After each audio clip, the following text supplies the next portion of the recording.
Hey everyone, just wanted to drop a quick note before the episode starts. If you'd like to follow along with the contract that we're talking about, head over to stephanferrislaw.com/reading is fundamental podcast.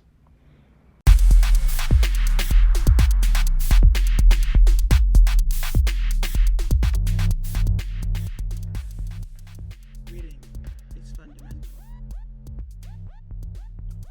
Hello, and welcome to the Reading is Fundamental podcast. The podcast where we talk about and break down legal issues in and related to the entertainment industry. Why? Because we're attorneys. And you're not. Well, most likely or not, this podcast was created with the goal of educating independent artists who want to make sense of the legal issues they face in their careers. We welcome everyone, including attorneys, to listen in and learn more about topics in entertainment law.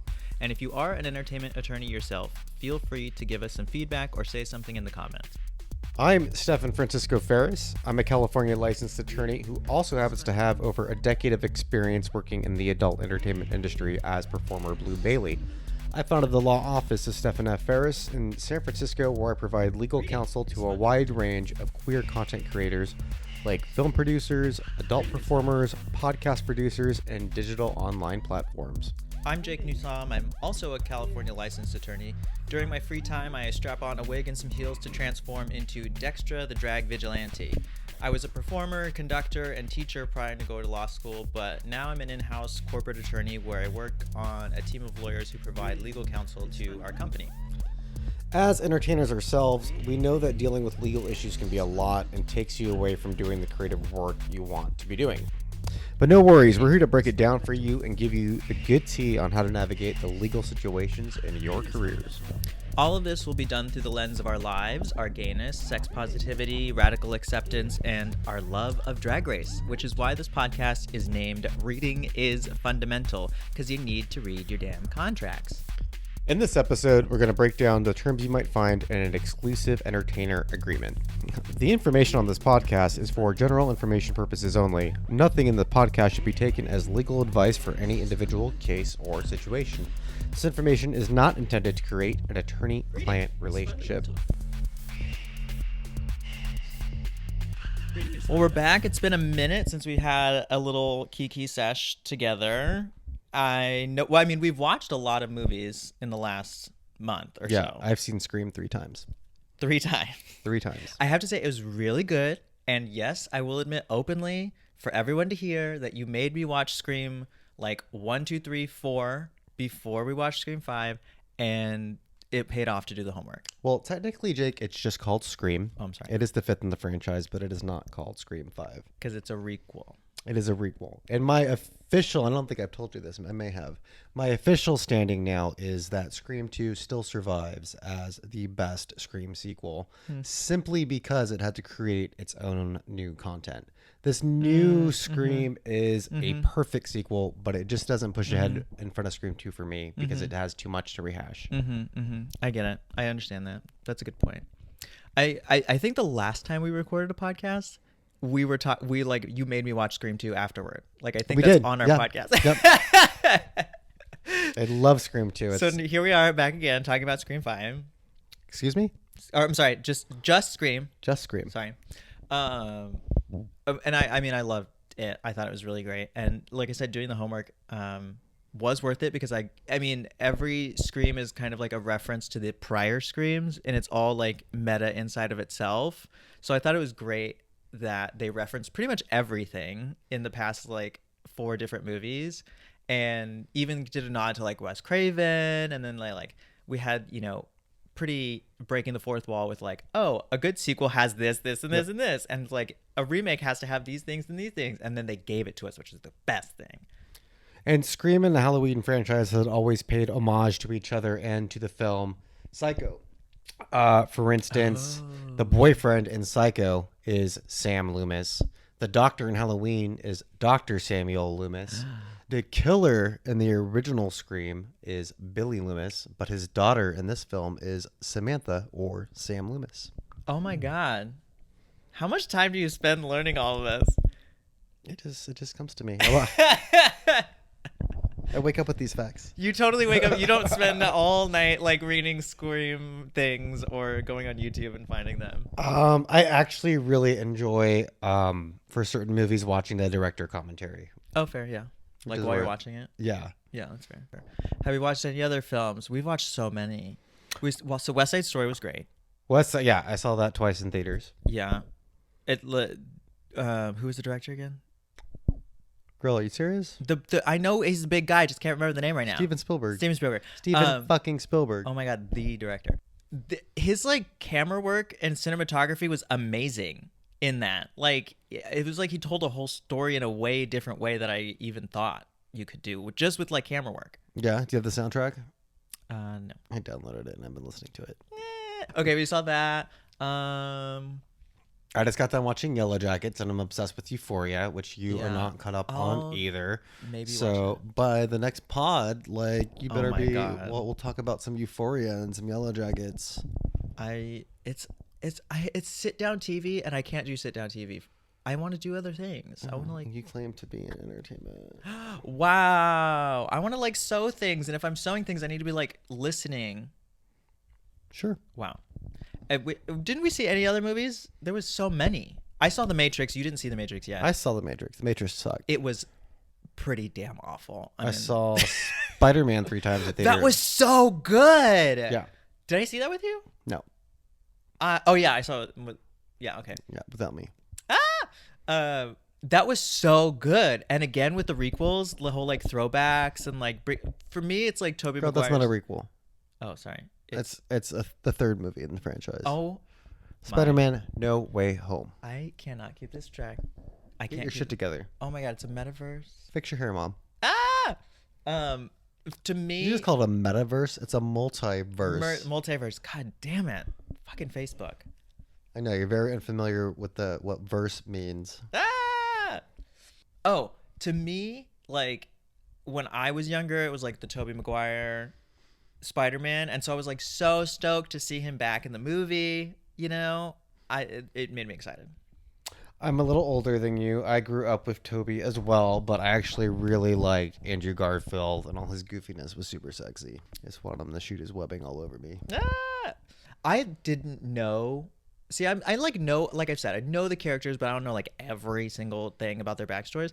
I didn't know that the other Spider-Men couldn't make their own webs. Like what is their origin stories? What do you mean? So like the Tobey Maguire one, it came out of his actual skin, and then the other But not two, his penis. yes. They established that. But the Garfield and then the other guy, like they had to have canisters and shit.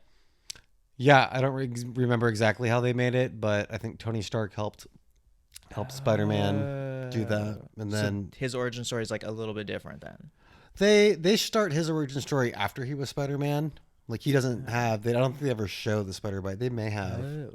I have to go back and watch it. So he's like has sticky fingers and shit and can like crawl on things, but he doesn't make his own webs.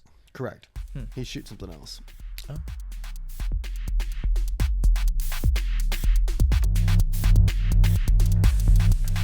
Reading is fundamental. Reading is fundamental. Well, let's get into this episode, shall we? Yeah. What do you want to talk about? So in this episode, we're going to be breaking down terms you might find in an exclusive performer agreement using a template we were so graciously provided. So the goal here is not to walk you through every single line of the contract, but to familiarize you with some new terms and concepts that can help you understand the contracts that you're presented with. So we're going to cover a couple things. One, what a contract is and how it's enforced. Two, understanding what your obligations, in this case, the obligations of an adult exclusive performer would be. Three, we'll explain some legal concepts like work for hire, what the right of publicity is, what dispute resolution is, and specific performance. And in the end, we'll give you some tips for reviewing and negotiating your adult entertainment exclusive agreements. Told you I have chlamydia. Wow. So I'm going to give it to you straight off the bat. We're going to talk what is a contract. So the one way that it was explained to me in law school that really just like stuck was that it's a private law between two or more parties, and we just study contract law as a way to like see what the rules behind that are. But in essence, this thing is just private law between the two of them. The two parties decide whatever it is. When you say private law, what do you mean? I mean that it doesn't apply to anybody else other than those people who signed the contract. Okay. And I shouldn't say signed because the one thing I wanted to say again right off the bat is there's a misconception. A contract does not need to be in writing to be enforceable, but most of them are. And a contract doesn't have to be super complicated. It only has to include the essential terms. So that's a name, what the subject matter is, and consideration, which is pretty much the same thing as money. It's an exchanged benefit between the two parties. So if you have those three things, there's a contract and it can be enforced. Can you break down what these terms mean, maybe in like the context of The Little Mermaid? The Little Mermaid. Yeah. So like names, obviously Ariel and Ursula, but like what would the subject matter be? So the subject matter in that case is like Ariel wants to be on land, so they want to do something between the two of them so that she can go visit the land people. And then what would be the consideration? So between Ursula and Ariel, so Ursula's going to give Ariel legs so that she can go on land, and then Ariel is going to, in exchange, give her her voice. Okay, I see. And you're saying Ariel didn't need to actually sign the contract? It just could have been an oral agreement and that would have held up in court? Could have been an oral agreement. So I spent a lot of time in law school talking about what is acceptance of an agreement. We'll talk about that in just a second when we talk about mutual assent. But it's like you can accept a contract just by performing. Like if somebody's like, oh, I'll give you $300 to paint my fence, and then you start painting the fence, you've accepted the contract. When we have the essential terms, a contract is officially formed when there's mutual assent or meeting of the minds. Again, in law school, we learned that this is generally shown when an offer is made and another party accepts that offer. But practically, you assent to the terms when both of you sign the contract. Your signature is your mutual assent to that. If one party doesn't do what they agreed to do, it's called a breach, and you breach the contract. And you can go to court to force the other party to do whatever it is you agreed to do or compensate you for any harm that was caused by the breach. So let's put that into perspective with our exclusive performer agreement. It's private law that exists between two parties. In this case, it would be the film company and the performer, the private law being the actual terms of the agreement that only apply to the film company and the performer. And the contract itself will have three elements. Each party assented to the contract, which means they both agreed to the terms. They both had the same understanding of what it meant, and that's evidenced by their signature at the bottom of the page. And since we now have a piece of paper as evidence of their mutual agreement to the terms, if the studio doesn't pay or if the performer doesn't show up, they could bring a claim or suit against each other in court. But before we get into the nitty-gritty of it all, let's hear a word from our sponsors. Reading is fundamental. Reading. We're still early on in our podcast journey, so we really don't have any official sponsors yet. But if you'd like to be a sponsor, please reach out to us at readingisfundamentalpodcast@gmail.com. Are you a jeweler who's selling stuff on Etsy? A college student who's cutting grass and washing cars for a little bit of extra money? An attorney who wants our listeners as your clients? Give us a shout and we'll get you on the docket.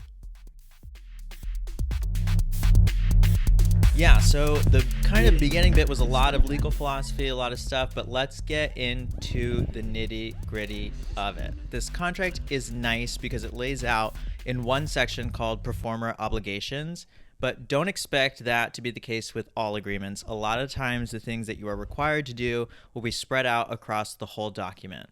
The first item the contract touches on is its independent contractor status, and I'm going to read a little bit directly from the contract. It is the express intention of the parties that performer is an independent contractor and not an employee, agent, joint venture, or partner of the studio. Nothing in this agreement shall be interpreted or construed as creating or establishing the relationship of employer and or employee between the studio and performer. So Jake, can you tell us a little bit, why is this distinction important? Absolutely. The studio wants to make sure that explicitly the performer is deemed to be an independent contractor, not an employee. This isn't like for nefarious purposes or anything. The large majority of entertainers are independent contractors. And there's also benefits for the studio because they don't have to pay some taxes, and there's employee benefits that you would have to do as a full-time employee. Now, recent legislation in California has complicated this issue a bit for studios. If you're an entertainment business looking to hire independent contractors, definitely reach out to an attorney to discuss how you can do so and be compliant with AB5. They should know what that means. Yeah, so if I'm hearing this right, basically categorizing the model as an independent contractor saves the studio from having to have workers' compensation insurance, to provide any benefits like that, and basically enables the studio to just pay the model a lump sum fee. Is that correct? Totally. So, I mean, it sounds kind of shady a little bit. It's like, oh, we're trying to categorize you as one thing instead of the other. But, I mean, it allows these businesses to be able to operate with a more limited budget. And honestly, like, you wouldn't expect a porn studio to have people, like, on salary or, like, on retainer for a long time. You know what I mean? It's like there's different performers who come in and out all the time.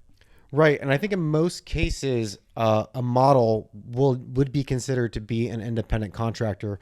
But I think it is important to point out that at least in California, a contract may label you an independent contractor. Yep. But if the company treats you like an employee, Yep. the courts won't listen to the contract. They'll treat you as an employee if there's certain criteria met, which emphasizes the need to speak to an attorney about this.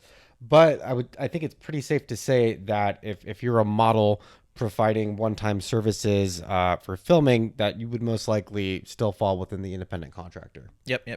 And just one last thing, the independent contractor status is an important distinction for copyright purposes and a concept called work for hire, which we'll discuss in the next segment. The next few obligations are pretty clear, and again, I'm going to read directly from the contract. Performer agrees to appear nude and perform various sexual acts for inclusion in sexually explicit gay content produced and or distributed by the studio, individually the scenes. So that section lays it out like what this contract is about. Then we have some sections that lay out how many scenes you're committing to, how many days each performance is required. In this case, you can put in how many scenes you want, and then it says 3 days for each performance. Then we have two sections that basically say if you want to have an assistant or makeup artist or something like that, you have to pay them with your own money. The studio's not going to pay that. And additionally, it says you need to supply all of your clothing, accessories, equipment, and other tools to perform under the agreement.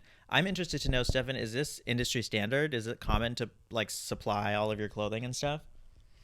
Yeah, it's fairly common. So like I never worked under an exclusive agreement like this. The philosophy that I was told to follow was that if you wore an exclusive, you're able to work with more options of studios, and being exclusive sure promoted you more through one studio, but limited your options. But yeah, in most of my scenes, you had to bring very basic t-shirts and outfits that didn't have logos on them, that didn't have involved prints. The studio usually provided someone to do like a little bit of foundation and touch up with makeup. Okay. But they did it themselves, or they had somebody there? They had someone there. They probably Okay. had someone on staff doing that. I never met a performer who brought their own makeup artist. Because you weren't at that level. Yeah, well, shut the fuck up, girl. Quite possibly. But no, I've been on plenty of shoots where they have kind of put some cover up on my face and did some things like that. In terms of supplying all clothing, accessories, equipment, and other tools to perform under the agreement, in my experience, if the studio wanted a certain feel or image, those would be provided. Yeah. Like if they wanted you to be a construction worker, they would have like the set, the tools. So you might just come in like jeans or something. Yeah, you would come in like jeans and a white tank top, and then the rest would be provided. Lube would be provided. If the studio wanted to use condoms, that would be provided. Of course, if you had lube preferences or condom preferences, or if you wanted to use poppers, that would not be provided. You'd have to bring your own. And then next, there's a few adult industry related commitments. So the other ones are kind of, general, bring your own stuff type of thing. But this is more related to specific adult industry things. So you have to participate in creating B-roll for the film, either on the day of the shoot or on another day. And you won't be paid extra for it. Quickly, Stefan, what's B-roll?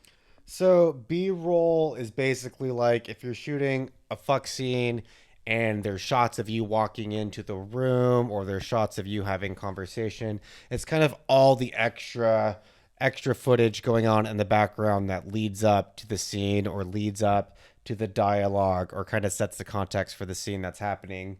It's like you met in the locker room. Yeah, so Or like you met in the forest or something. yeah, like say you met in the locker room and went and fucked in the shower. The B-roll would be like the shared glances in the locker room, the groping in the locker room, and then like the walk to the shower. Interesting. I mean, they have it in there obviously because they want to make sure they get it.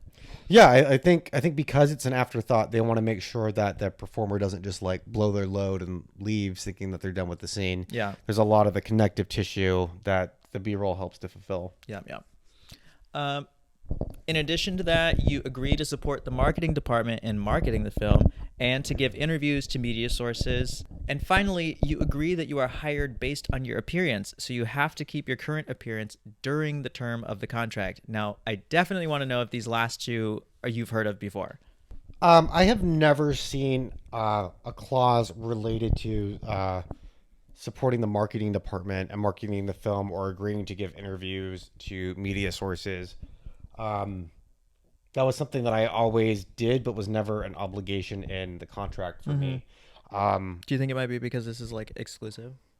Yeah, I mean because this is an exclusive agreement. I think this is like we want to know that you're on board to not just show up and film, that you're going to be an active participant and building up not only your brand but our brand as a studio. I have seen. I don't think I've seen it explicitly in a contract as well, but I have seen, and this was my experience working with Michael Lucas, that he did hire you based on your appearance. There were regular Skype phone calls with him where you would take your shirt off and basically show the director that you're still keeping up your appearance. Is it when I read this, I thought of like hair color, like things like haircut, that type of thing. I literally didn't even think about like, oh, you've been eating carbs. No, so it's you're right. That is also right. So like what I have seen in contracts is you will show up with your hair cut, your nails trimmed, and maybe that's because there's certain scenes where your nails can become a hazard and cut someone. When I filmed for Michael Lucas, he specifically requested that I tan. Ooh. And that could either be like a tanning bed or a spray tan. So I did one of my first spray tans before my shoot with Michael Lucas, and I wasn't aware that you had to be conscious about underneath your feet. So it was like super bright or super white. No, it was the opposite. So like all the dye, I was standing up, all the dye like moved to my feet, and the bottoms of my feet were bright orange. What? Yeah, and I was a bottom, and obviously my legs were going to be up in the air. People would notice. So on my first porn shoot with Michael Lucas, he literally got on his hands and knees and scrubbed the bottoms of my feet with bleach to try to get some of the spray tanner off. Oh, first of all, that sounds like literal torture because I don't like the tickling. And that sounds like it would tickle a lot. I don't like tickling either, but it was kind of hot, like having this powerful guy who's head of the studio, like literally cleaning your feet, cleaning my feet. Yeah. Yeah, it's up for debate what appearance means. It sounds like. Yeah. At the end of the day, it's really the studio who's going to determine whether your appearance is up to their standards and whether they're going to continue to give you films during the term of the contract, which we'll discuss later. For sure. So that covers the kind of obligations that the performer has under this contract. I'm going to give you a brief note on confidentiality before we hit on some bigger stuff. then you're going to hate me for this. I know people are going to be like, you're such a bummer. Number one rule, just don't talk about it. If you have a contract with a studio, or if you're working on a particular project, this one in particular says even the terms of this agreement are confidential, so it doesn't even want you to be talking about the fact that this agreement exists. So like, you shouldn't be going around and saying like, oh, I have like an exclusive agreement with Lucasfilm. Like that, it technically would be a breach of this contract. But definitely don't be talking about like, oh, I was on this shoot with this model and this person, and we were at this place, and it was like construction worker themed or whatever. It's like, just be as vague as possible. You can really just say, I'm working on a project with the studio, and that's going to cover you. You just got to learn how to be excited and talk about the things that you're doing, but do it in a way that isn't going to break this confidentiality agreement. So just don't discuss names, themes, or performers. Don't do it.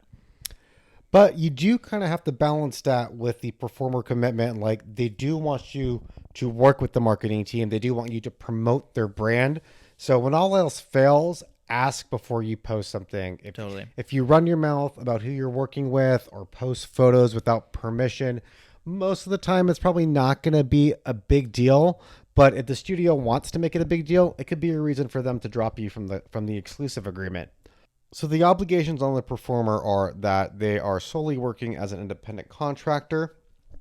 It lays out how many scenes they are committed to perform in and how many days each scenes are going to be. It lets them know what is paid for by the studio and what is not, and it lets them know what they're required to bring to the studio for each performance. And you're responsible for creating some B-roll and helping the marketing department as well. Now let's get into some more substantive stuff. This agreement says the term is 1 year. Basically, the term of the agreement is how long it's effective and how long each party is obligated. Once the term runs out, then there are no more obligations between the parties. And the exclusivity provision in this agreement is actually pretty lenient. They tell you right off the bat that the term exclusive is used mostly for marketing purposes only, and that the performer will not make any films or photography with another studio during the term of the contract. But the performer can cancel this agreement at any time and for any reason. So if you do find work somewhere else, you can leave and do that. However, it says in section 1.11, you need to make sure that you give the written notice of your intent to terminate the contract. You can't just walk off the set, or you can't just like decide that you're not going to work for them anymore. You need to give that written notice. And the exclusivity also doesn't apply to any work outside of adult entertainment. So if you're a trainer or model or whatever, you could still do that work as well. I would even argue, because the contract says that performers are only exclusive with the studio and prohibited from working with other studios, that it still allows them to have Just for Fans account and create content on their own, so long as it isn't produced with an official studio. Absolutely. And if you're a performer that has their own studio, this may be a point that you want to negotiate, where you're able to set out in the contract that you are exclusive for this studio, but you're still able to continue your own brand and your own label.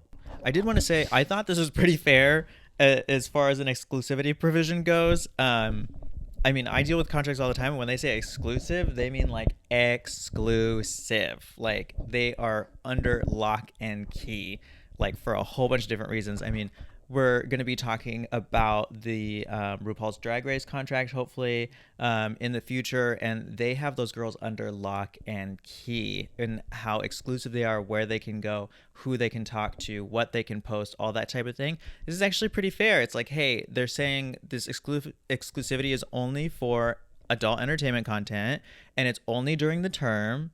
And you can leave at any time and for any reason. You can do that at any time in your own free will so that you can go and pursue other things. I think it's pretty fair. All you have to do is give that written notice. Yeah, I think at the end of the day, a lot of adult entertainment studios understand the importance of consent.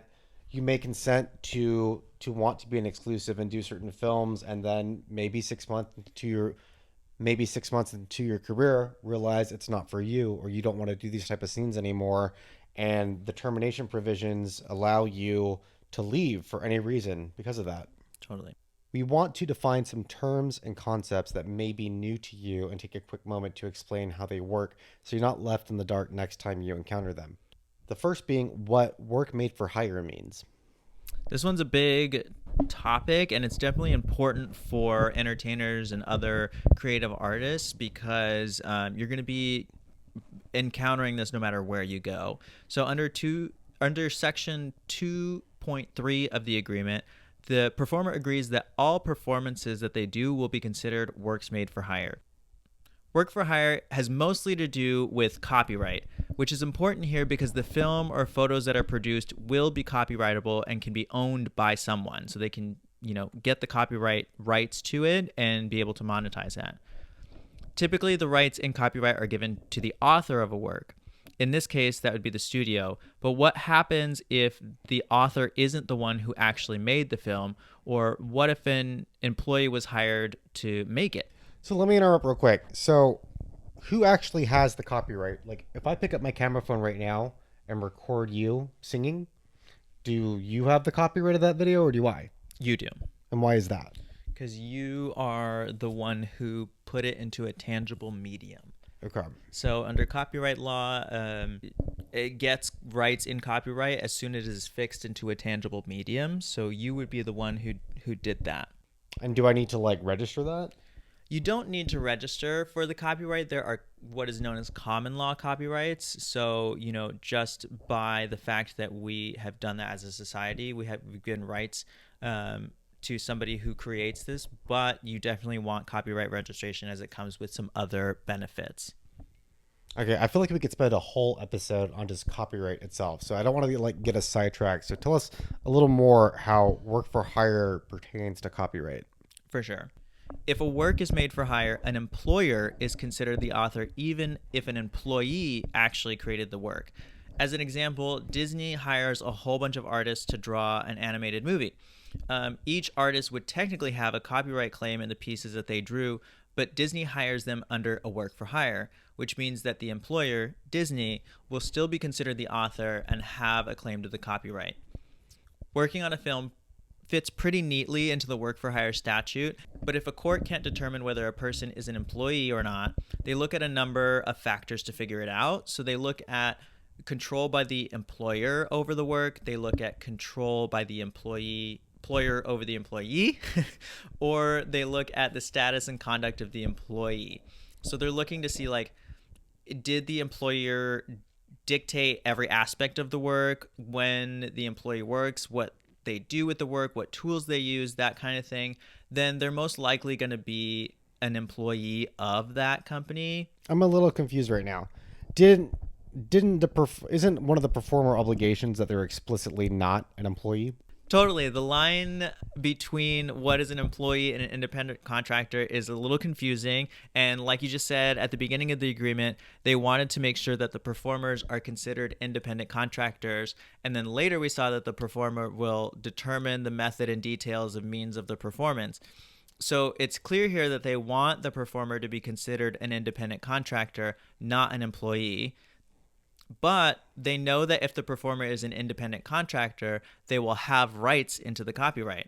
So they add in a work for hire provision, which basically says, despite your independent contractor status, you agree that everything you make will be considered a work for hire and that the studio will own the copyright. Okay, so if an employee creates a work, you'd have to go through those set of factors. But there's more of the presumption that an independent contractor owns the copyright once the work is created. Unless, of course, there's this work as hire provision. Exactly. So it's like an exception to an exception because we're explicitly saying that despite the fact that you are an independent contractor, we're writing into the contract that we're going to consider this as a work for hire. I mean, and the safest way to get past this, if you are hiring an artist or a performer, is not to assume that you're going to own the copyright. Yeah. Even if you hire an artist on Instagram to draw a picture for you, the assumption is that they retain the rights to their work, unless, of course, you have the work for hire provision in writing that reverts the rights back to you. Yep. And like Stefan said, it's important to be aware of this because if you do create something and want the rights for yourself to monetize, you need to negotiate to get this taken out. If you want us to do an episode on work for hire issues or other issues in copyright, let us know in the comments. Yeah, because this can be a completely different topic in and of itself that we could spend another hour talking about. Yep. So the next term that a lot of people have heard about, but you may not concretely understand, is the right of publicity. Jake, tell us a little bit about that. Yeah, in section 2.4 of this agreement, the performer agrees to irrevocably assign their statutory and common law rights of publicity. Basically, what that is, the right of publicity allows a person to control the commercial use of their likeness, name, and other recognizable aspects of their persona. This blocks other people from using their likeness without their permission. This mostly pertains to famous people who can get a lot of money just for putting their name or face on a product. And a likeness can be anything that is recognizable. We've seen cases where they hired a sound-alike voice actor to pretend to be Bette Midler, and she won that case.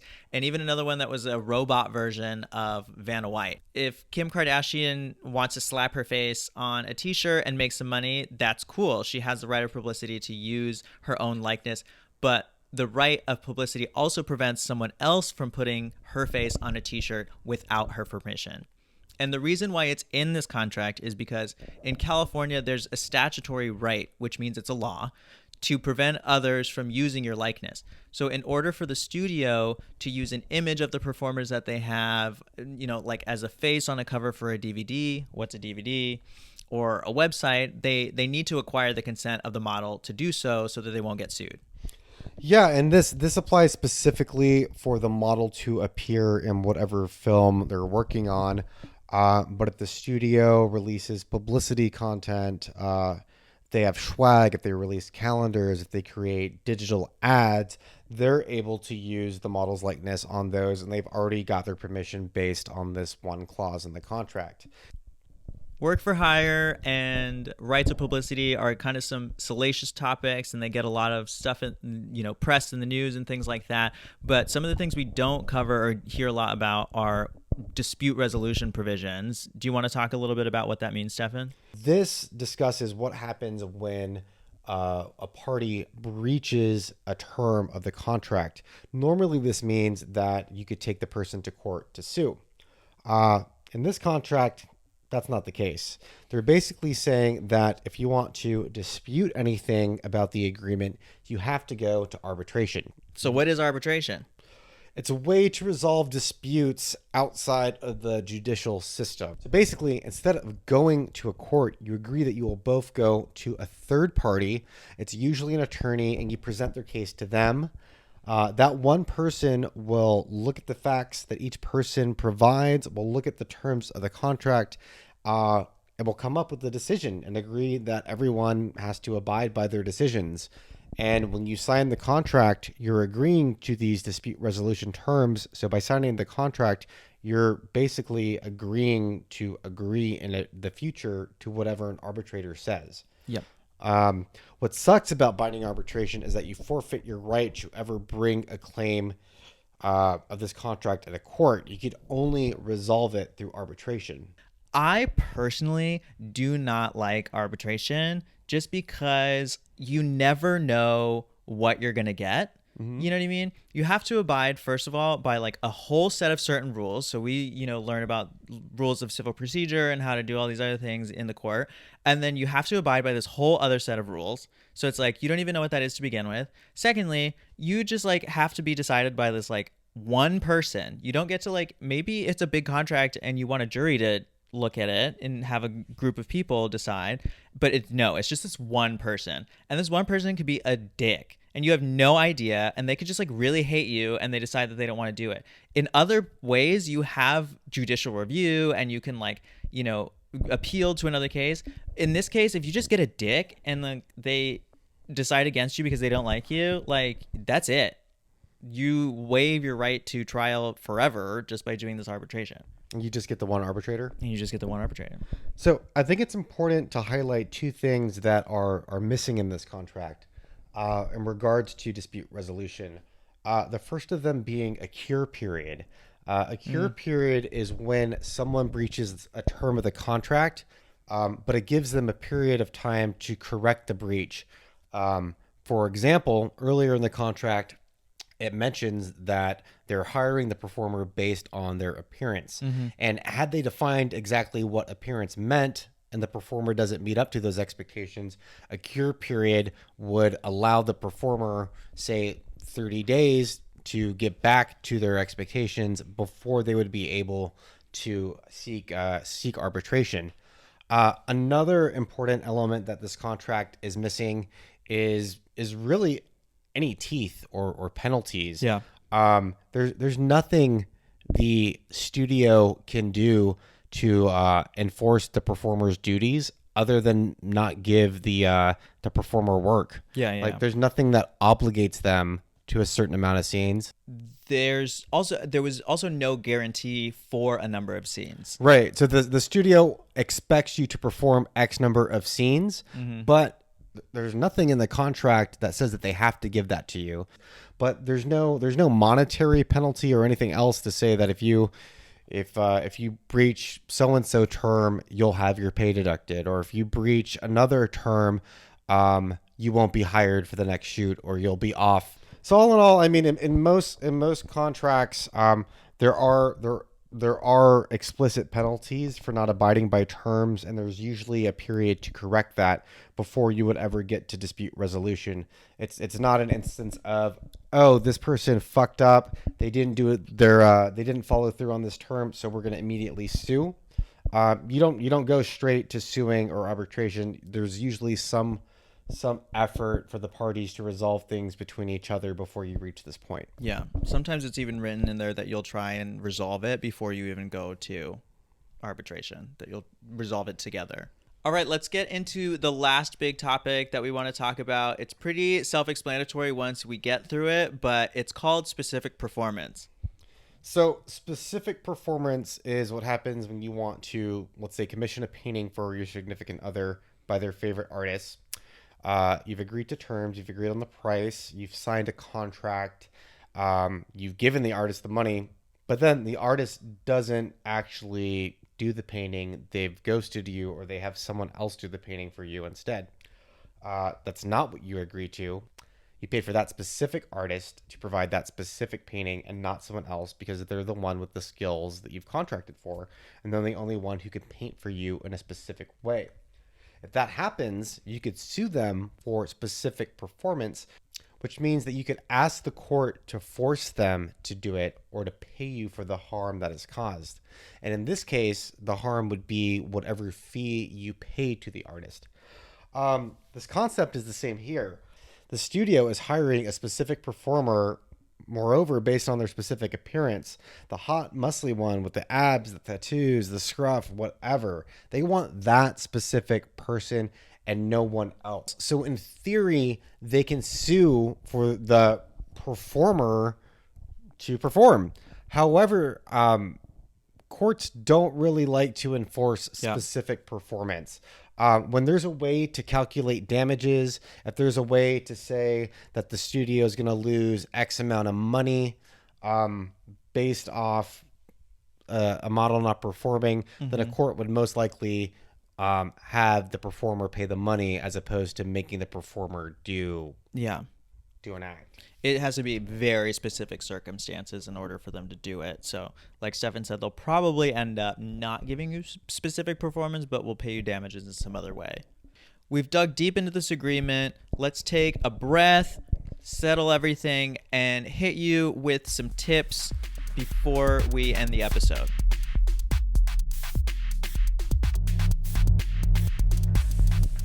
Here are a few practical tips that you can apply to almost every contract you read. Tip number 1, read the fucking agreement. I'm not kidding here. You'll likely get the contract ahead of time, and you're in a much better position if you know what is being asked of you to begin with. Even if you don't understand it all, you'll get the gist and can look things up or ask an attorney later. If you're an adult performer and you're signing this exclusive agreement, you may think that you're not able to have an OnlyFans, but you would never know unless you read the exclusive agreement. Despite the agreement literally being labeled exclusive, it doesn't actually prohibit the performer from having their own Just for Fans account. There's even a provision in it that explicitly says you can have an OnlyFans account.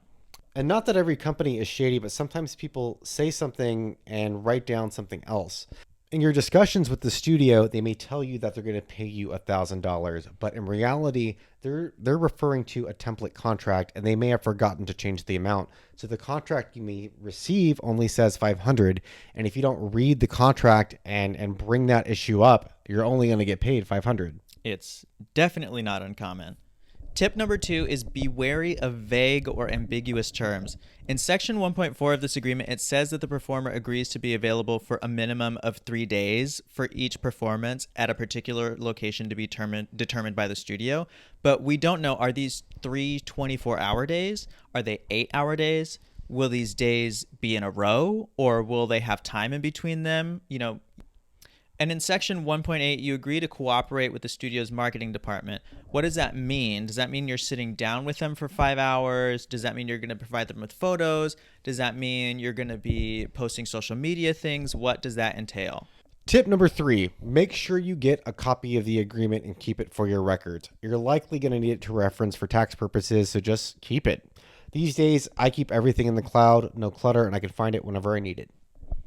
Tip number 4, always know when the term ends and how to terminate the contract. So as a reminder, the term is how long it is, and the termination is ending the contract before the term is over. So the term can be 1 year long, and then you terminate it, as we said, by giving written notice under this agreement.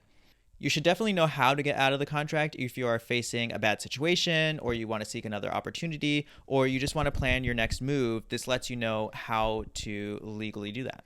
This, I think, is one of the most important tips. The first thing I look at every contract are the termination terms.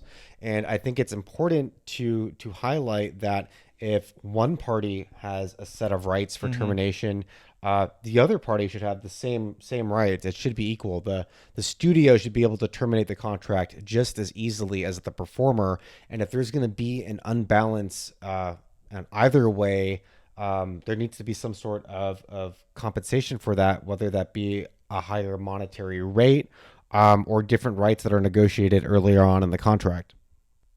As a quick wrap up, these are our tips. Read your fucking agreement, be wary of vague and ambiguous terms, make sure you get a copy of the agreement, and always know when the term and termination are in the contract.